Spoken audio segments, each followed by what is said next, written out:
Shalom, shalom et bien-aimés dans le Seigneur. Shalom, Église Corps du Christ. Soyez bénis au nom de notre Seigneur Jésus-Christ. Nous sommes des cœurs ensemble pour la gloire de notre Seigneur Jésus-Christ. Encore moi, Maman Landy, devant vous pour l'avancement de l'œuvre de Dieu.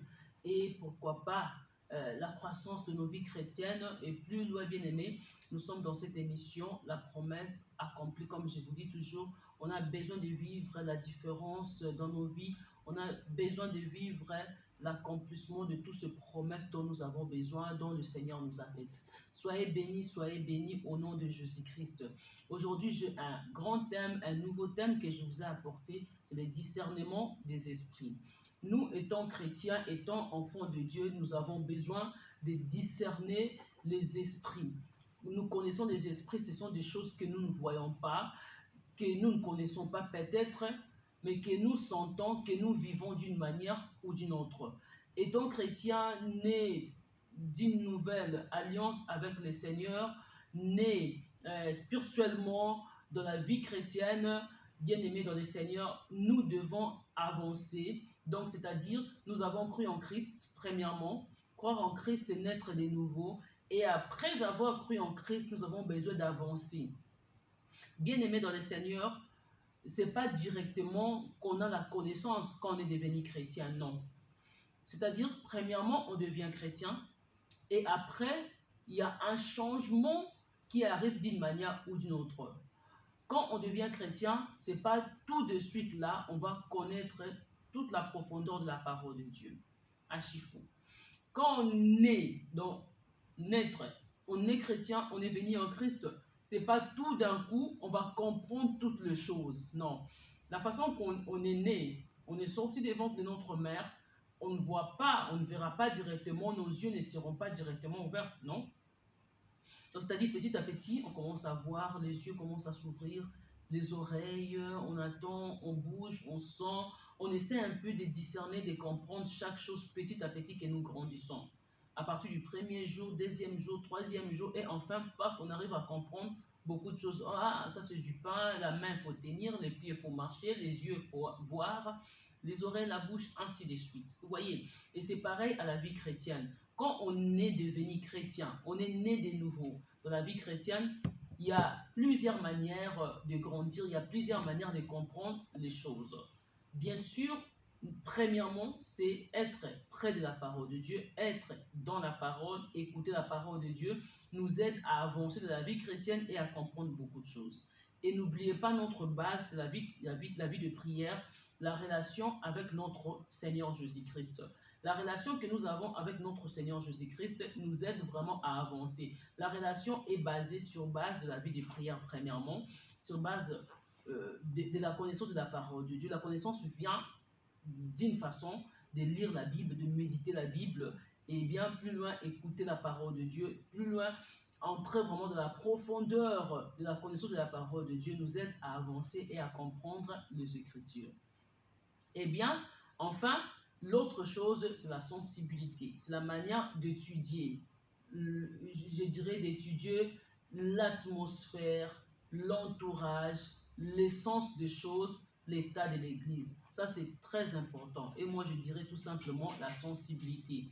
La sensibilité unit toutes ces choses-là. Donc, c'est-à-dire des choses qui se passent à l'Église, le problème que l'autre a eu dans sa vie, les changements qu'il a reçus, ça nous aide à avancer. Vous voyez, ça c'est très important. Et puis la sensibilité, la manière que Dieu opère dans ta vie aussi. Donc c'est-à-dire, je sens, je vois bien, je sens quelque chose pas bien. Vous voyez, ah Seigneur, je prie bien, je prie pas, je prie. Et demain, après-demain, il y a quelque chose qui arrive. Ah, j'avais senti. C'est la manière que Dieu nous parle aussi. Vous voyez, l'entourage, l'environnement, l'atmosphère de l'église, l'atmosphère de là où on se trouve. Donc, c'est la manière que Dieu est en train de nous orienter, de nous parler, de nous dire quelque chose. Moi, je dis la sensibilité. Donc, premièrement, s'attacher à Dieu, notre relation de base, c'est la vie de prière et après, c'est la parole de Dieu. Dans la parole de Dieu, il y a beaucoup de choses qu'on doit connaître et bien plus loin, la sensibilité encore. Ça, c'est ce qui construit notre vie chrétienne, c'est ce qui fait qu'on avance, c'est ce qui fait notre croissance dans la vie chrétienne. C'est très, très, très important. C'est ce qui construit notre vie chrétienne. Et la chose que je vais dire aujourd'hui, c'est le discernement des esprits. Je ne vais pas vraiment entrer là-dedans. Ça, ce sont des bases pour nous dans la vie chrétienne. Mais la chose qui est très importante encore, c'est les discernements des esprits. Ça, c'est très capital. C'est quelque chose qu'on ne peut pas oublier et qu'on ne peut pas négliger. La manière que nous avançons, nous avons besoin de discerner les esprits. Premièrement, en moi-même, donc en toi-même, en moi, j'ai besoin de discerner les esprits qui m'orientent, qui me dit, hein, qui me détruit, qui me construit. Et après, je dois discerner l'esprit de l'autre, la personne qui est à mes côtés, la personne qui m'entoure, la personne, peut-être mon entourage, l'église, mon entourage au travail, d'une manière ou d'une autre, j'ai besoin de discerner ces mondes des esprits. Ça, on appelle ça monde des esprits. Alors là, on veut discerner. Pourquoi? Parce que nous avons besoin de protéger notre vie. Nous avons besoin d'avancer dans la vie chrétienne. Ça, c'est très important. Vous allez me dire pourquoi étudier ces mondes des esprits. On doit discerner ça. On ne doit pas étudier ça. Celui qui va étudier ça, c'est peut-être un prédicateur, une prédicatrice, un enseignant de la parole de Dieu. Il a besoin d'étudier ça. Mais nous devons discerner. Vous voyez, qu'est-ce qui se passe deux fois dans nos vies, soit dans nos entourages? Deux fois, par exemple, moi, je peux donner des exemples. Je suis là, il y a un esprit qui me dit directement, il faut dire à la personne telle chose. Parce qu'elle t'a manqué du respect. La façon qu'il a dit la chose, en tout cas, c'est pas bien. Hein, à ta manière d'être, la façon que tu l'as aidé, directement la personne vient te dire une telle chose. Il faut aller lui dire, il ne faut pas t'arrêter. Et là maintenant, en moi, je dis oui, je vais lui dire. Il n'a pas des épaules, il ne peut pas me dire ça. Hein? Qui est cette personne-là? Tu commences à te dire aussi des choses comme ça. Et là, peut-être tu te mets en colère ou pas, mais tu te décides quand même de lui dire. Et si tu n'as pas le discernement de l'esprit, bien aimé, tu vas aller dire à la personne et ça va créer des troubles, ça va créer le feu. Vous voyez? Et maintenant, en toi, si tu sais discerner l'esprit, tu vas commencer à discerner la personne. S'il a dit ça, peut-être il n'était pas dans un bon état. Peut-être il y a un esprit qui lui a animé pour venir détruire ma santé, pour venir détruire ma carrière, pour venir détruire peut-être quelque chose de moi. Peut-être il était animé. De quelle manière je vais dominer sur l'esprit qui l'a animé de venir me dire de n'importe quoi? Peut-être en moi, si j'ai l'esprit de Dieu va me dire qu'il faut garder le silence. D'abord, la réponse, je l'aurai si je sais discerner les esprits. Si je ne sais pas discerner l'esprit qui a animé la personne, j'irai le dire, je vais dire de n'importe quoi, soit je vais pas dire n'importe quoi, mais je vais quand même le réencadrer. Mais si j'ai l'esprit de Dieu va me dire, regarde, ça va te causer du tort, ça va te faire un tel problème, il ne faut pas lui dire. Ou bien, pas l'esprit de Dieu, j'ai l'expérience des choses, je sais discerner les esprits, et je vais me dire en moi que je me tais. Je ne vais pas lui répondre. Tu ne peux pas lui répondre dans ces temps-là, mais lui-même aura la réponse d'une manière ou d'une autre. Soit on te dit de lui dire, tu sais de quelle manière lui dire, le reprocher. Soit tu te loignes de la personne pour qu'il n'arrive plus à te dire, toi, soit à te dresser des sales paroles. Vous voyez, tu vas discerner l'esprit pour ne pas mettre le feu dans votre relation. Soit vous n'êtes pas dans une relation, vous n'êtes pas amis, mais quand même il est quelqu'un de ton entourage, tu vas faire de sorte, bien aimé, à calmer la situation. Vous voyez, ça c'est discerner l'esprit qui a animé l'autre, de provoquer quelque chose. Peut-être dans cette relation-là, tu auras une bénédiction d'une manière ou d'une autre. Peut-être dans cette bénédiction-là, tu seras sa bénédiction. Donc tu seras une porte ouverte pour lui, tu seras une bénédiction pour lui. Et si tu crées le feu, donc c'est-à-dire le diable domine, pour que cette relation-là mette terme, pour que vous fermez les portes. Alors pour savoir discerner l'esprit, tu vas arriver à comprendre pourquoi la personne a dit une telle chose. Si tu sais discerner, le Seigneur va te dire après, c'est pour que les portes de bénédiction d'une telle chose soient fermées. Alors toi, il ne faut pas répondre, toi, il ne faut pas agir de cette manière. Agir de cette manière pour que la chose de la bénédiction soit donnée. Vous voyez, il y a beaucoup de choses que les malins créent dans toutes ces petites choses que nous voyons, c'est pour fermer nos portes de bénédiction. C'est pour créer, que dirais-je, de mésententes, des incompréhensions, des destructions à des portes qui peuvent nous apporter de certaines choses. Et étant enfant de Dieu, bien-aimés dans le Seigneur, nous avons droit et tout intérêt à protéger nos relations en discernant, bien-aimés, les esprits. Ça peut y arriver même chez toi-même. Il y a des choses que tu as cachées pour toi dans ta vie et tu veux relater à une personne ou bien à quelqu'un de ta famille. Directement, tu te dis, je vais lui dire une telle chose. Comment est-ce qu'il peut me dire ça? Vous voyez? Alors, en toi, tu sais que tu n'es pas de cette manière-là. Mais il y a un esprit qui monte dans tes caractères, dans tes comportements, de réagir différemment à la manière que tu es. Toi, tu penses que non, trop c'est trop. Maintenant, je vais lui parler. Maintenant, je vais me comporter de cette manière. La personne là, je ne vais plus lui parler, je vais lui repousser. Toi, tu penses que ça vient de toi. Or que non, tu t'es détruit. Tu t'es détruit. Tu fermes des portes dans ta vie en te faisant des comportements qui ne t'appartiennent pas, bien des comportements que tu n'avais pas. Et qu'est-ce que tu vas faire? Tu vas commencer maintenant à dire trop c'est trop, à repousser tous ces gens-là, à changer automatiquement tes comportements, tes caractères envers ton entourage.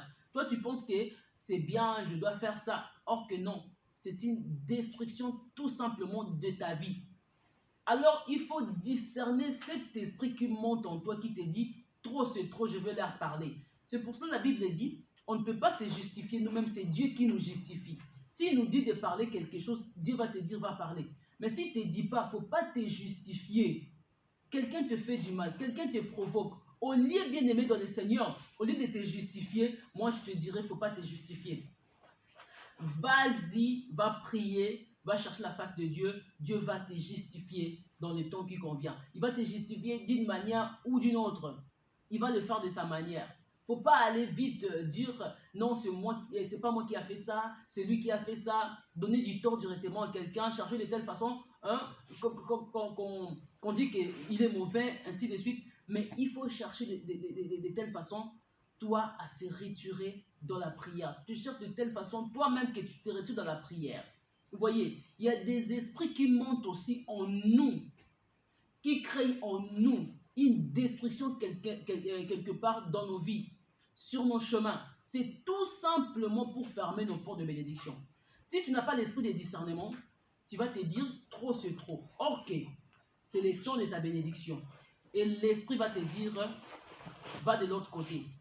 L'esprit va te dire, crée un tel problème parce que eux, ils n'ont pas pu faire cela. Toi, va faire cela de ta façon, de ta manière. Vous voyez, quand Joseph était devant la femme de Potiphar, il pouvait aussi dire non, regarde, je prêve, c'est ça et c'est ça. Mais, chance qu'il avait des discernements. Bien sûr, il s'est justifié d'une manière ou d'une autre, mais il ne pouvait pas clouer la femme de Potiphar jusqu'à tel point que tout le monde sache que c'est elle. Qu'est-ce qu'il a fait? Il a accepté que Dieu le justifie d'une manière ou d'une autre jusqu'à telle façon, il est parti, on l'a jeté dans la prison. Bien-aimé dans le Seigneur, il y a d'autres esprits qui peuvent te combattre d'une manière ou d'une autre. Ce n'est pas que tu te laisses dans ce monde-là des combats, mais c'est parce que Dieu veut te justifier, il veut te bénir d'une manière ou d'une autre. Il veut faire de grandes choses dans ta vie. Alors la manière que Dieu va agir, tu dois garder silence. Tu dois garder silence. Il y a des esprits bien-aimés qui montent dans nos vies pour que nous réagissons, pour que nous détruisons nous-mêmes nos témoignages. Parce que le Seigneur est en train de construire l'histoire dans ta vie. Étant Joseph, étant peut-être Jacob, tu te dis que non, moi je dénonce. Moi je laisse, je n'irai plus dans ce chemin-là. Je ne ferai plus. Il faut te demander quel esprit qui t'anime. Il faut te dire toi-même quel esprit qui m'anime. Tu peux être désorienté par un esprit bien-aimé, des distractions, des désorientations, tout simplement pour que tu perdes ton temps inutilement. Tu commences à faire de n'importe quoi. Tu changes ton caractère automatiquement, tes comportements automatiquement. Toi, tu te dis la manière que je me suis orienté là, c'est bien. Or que c'est pas bien. C'est l'esprit qui t'anime de faire ça pour que tu perdes ton temps inutilement. Pour que tu ne bénéficies pas de ce que le Seigneur veut faire de toi à ce temps-là. L'esprit d'égarement. Là, nous disons ça, l'esprit d'égarement, c'est la manière que nous ne savons pas discerner les esprits. Ça va t'égarer à ton temps de recevoir la bénédiction. Ça va t'égarer à ton temps d'avancer, bien d'ouvrir les portes. Quand ça va t'égarer, ça ne va pas prendre beaucoup de temps. Après, ils vont partir. Ils vont partir. Ils sont venus seulement peut-être 3 mois, parce que dans ces 3 mois-là, il y a une bénédiction qui t'arrive. Il y a quelque chose que le Seigneur t'apporte dans ce moment-là. Et qu'est-ce que le diable fera? Il va envoyer un esprit. Cet esprit-là va te troubler, va t'aveugler, va t'envoûter. Je n'étais pas avec une telle personne. Ah, maintenant je change de côté. Je dois être maintenant avec une telle personne parce qu'il était bien envers moi. Moi, je pensais c'est lui qui me détruisait. Je veux être à ses côtés. L'esprit d'égarement. Parce que cet esprit-là, c'est que si tu es à côté de telle personne, ils auront la facilité de te contrôler. Et quand tu te loin de la personne, ils ne vont pas te contrôler. Il faut qu'il t'envoie quelqu'un pour qu'il prenne contrôle de toi. Qu'est-ce que l'esprit te dira? Et il était bien, il n'était pas mauvais. C'est seulement parce que toi, tu ne l'avais pas compris. Hein, appelle la personne, sois avec lui comme ça. Tu vas appeler la personne, tu vas être avec lui. Après 3 mois, il y a encore des discussions pour vous séparer. Ok, dans ces 3 mois-là, il y avait une bénédiction pour toi. Mais cet esprit-là est venu seulement te dire ça pour que tu perdes ta bénédiction à côté de cette personne. Après, je ne serai plus avec la personne parce que Mouto Azaka Kaboye. Azaka Kaboye, mais on t'a déjà volé quelque chose. Il faut avoir l'esprit de discernement. La personne que tu as dit au revoir, la personne que tu as laissée, laisse-lui pour du bon. Quand le Saint-Esprit t'avait dit, éloigne-toi de la personne, éloigne-toi de la personne. Il ne viendra pas dire la deuxième fois quand tu lui dis encore, viens à côté de moi, on va faire ceci. Non, il t'avait déjà dit ça. Même si la personne change ou pas, ne reste pas à côté de la personne. Pour que le diable accomplisse ses œuvres en toi, la manière qu'il a voulu te détruire, il va faire quoi? Il va te dire il était bien. Quand tu as l'esprit de discernement, tu vas dire Dieu m'avait déjà dit ça. Malgré tout, la personne a changé. Malgré tout, qu'il a atteint un niveau comme ça. Non. Moi, je ne veux pas être à côté de la personne, je vais changer mon camp. C'est ça, nous les chrétiens. Nous les chrétiens, on a la manière de changer facilement. Donc, c'est-à-dire, Dieu te dit aujourd'hui, tu te décides. Après demain, tu reviens encore dans la même saleté. Dieu te dit aujourd'hui, tu te décides. Mais demain, après-demain, tu fais encore d'autres choses qui n'est pas bien. Alors, étant qu'enfant de Dieu, étant qu'Église du Seigneur, nous avons besoin d'être, nous avons besoin de discerner les esprits étant qu'humains. Ce n'est pas donné à tout chrétien, hein, parce que les chrétiens, quand ils sont nés, ils deviennent chrétiens. C'est ce qui est limité dans leur vie, ce n'est que la prière, chercher la connaissance de la parole de Dieu, et puis un peu la sensibilité, c'est fini. Mais avancer dans ces niveaux-là de connaître, de discerner les esprits, ils ne sont pas là-dedans. C'est pour cela qu'on commet beaucoup d'erreurs. Parce que ce que tu fais là, tu ne faisais pas avant. Mais ce que tu as l'habitude de faire, ça te crée des problèmes. La personne qui est à tes côtés, il te crée des problèmes, mais tu restes toujours avec la personne. Tu n'as pas discerné les esprits. La personne qui est là, il va t'amener des problèmes, des complications. Mais tu restes toujours avec la personne. Tu ne sais pas discerner les esprits. Oh non, on nous a dit on ne peut pas fuir, on va l'apporter un de plus. Mais quand tu l'apportes, ce n'est pas celui qui apporte un de plus dans ta vie, il faut fuir. Vous voyez, nous, Église, nous, enfants de Dieu, nous sommes appelés à discerner des esprits. C'est ce qu'on appelle le monde des esprits. Ça domine sur nous. Ça nous désoriente pour un temps. Après, tu vas te dire, hey, Nasa qui erreur, mon koboé. J'ai commis des erreurs, mais comment est-ce que je pouvais dire ça? Non. Même ce que nous parlons dans nos bouches, le diable est prêt à injecter, à lancer des mots dans nos bouches afin que nous parlons de négativité, nous parlons des choses qui sont contraires à la bénédiction de nos vies, soit de la vie de nos enfants, soit de nos familles, pour que nous perdons ce que le Seigneur veut nous donner. Tu vas voir, tu as dit quelque chose, mais comment est-ce que je pouvais dire ça? Est-ce que je n'ai pas réfléchi? Tu n'as pas dit, ce n'est pas toi. C'est l'esprit qui est entré en toi afin que tu sois désorienté même dans le mot que tu voulais dire. étant qu'Église, étant qu'enfant de Dieu, on doit, bien aimé dans le Seigneur, discerner chaque esprit avant de réagir. Il ne faut pas réagir vite, il ne faut pas dire vite. Sinon, tu seras quelqu'un qui va toujours s'excuser. Je m'excuse, pourquoi j'avais dit ça? Pardon, pardon, pardon. Chaque chose que tu veux dire, tu dois discerner quel esprit qui m'anime. Chaque chose que les autres commettent devant toi, que tu ne trouves pas bien, toi-même, il faut essayer de te poser la question, quel esprit qui l'anime? Même dans nos églises. Donc, c'est-à-dire se poser des questions, quel esprit qui m'anime et quel esprit qui l'anime? Et troisièmement, on va dire, quel esprit qui anime l'église? Je peux dire d'abord quel esprit qui m'anime.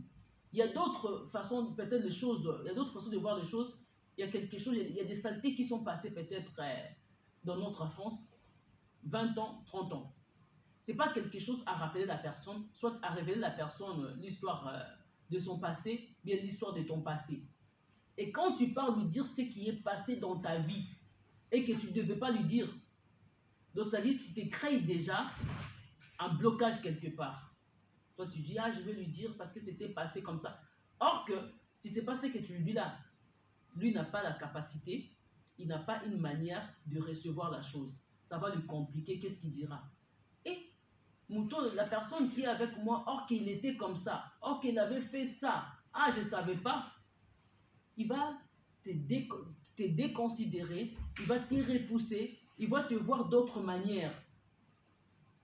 Au lieu de te regarder de la même manière qu'il te connaissait avant, il va changer la manière de se comporter envers toi. Pourquoi? Parce que tu lui as dit des choses qui sont des secrets, qui sont des choses que tu ne pouvais pas dire. Alors il faut te demander à toi-même, quel esprit qui m'anime? L'esprit de discernement. Tu peux créer des blocages toi-même sur ton chemin parce que seulement tu as raconté des choses qu'il ne fallait pas raconter de ton passé, de ta vie.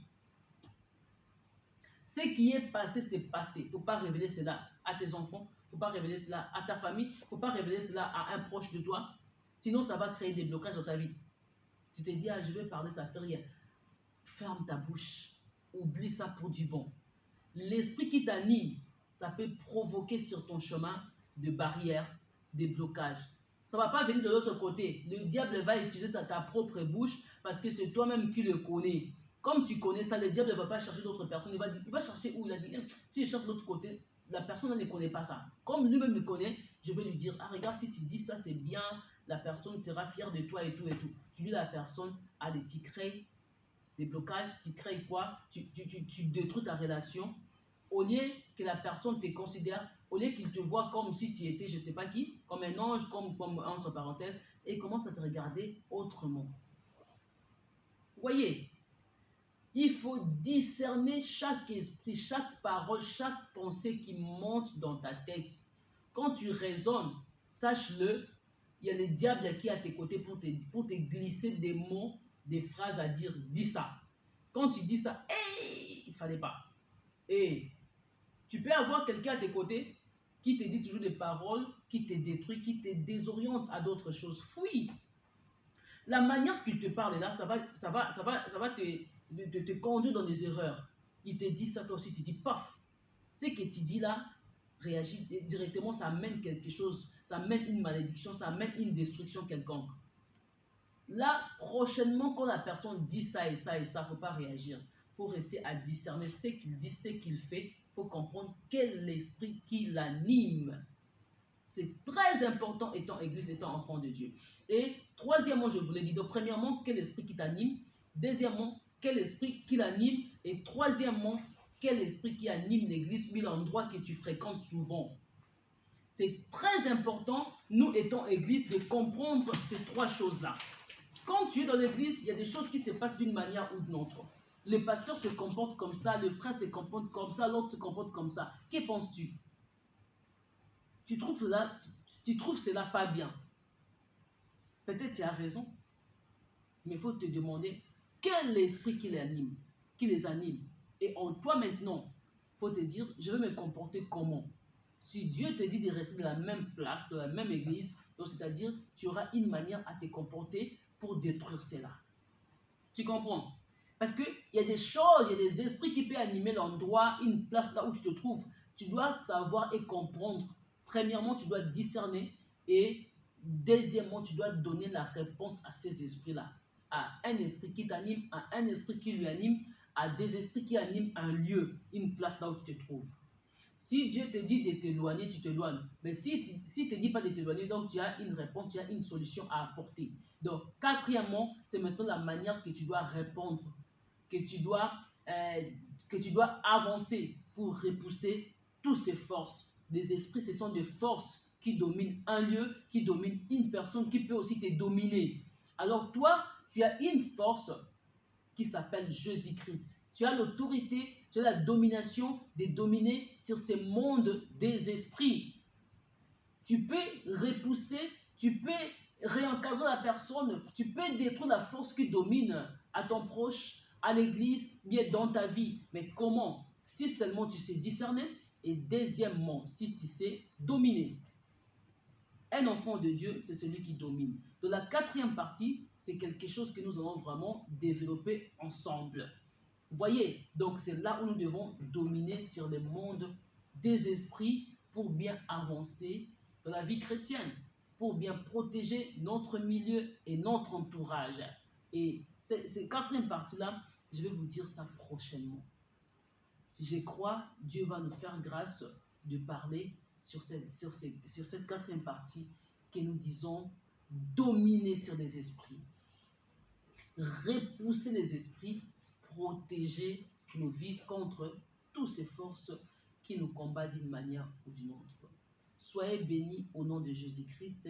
C'était un beau, un grand thème, le discernement des esprits. Merci beaucoup. À plus, si Dieu nous fait grâce, le mois prochain, nous allons continuer avec ce thème, le discernement des esprits. Soyez bénis, c'est avec vous, Maman Lundi, dans l'émission La promesse accomplie. À nous revoir. Merci beaucoup.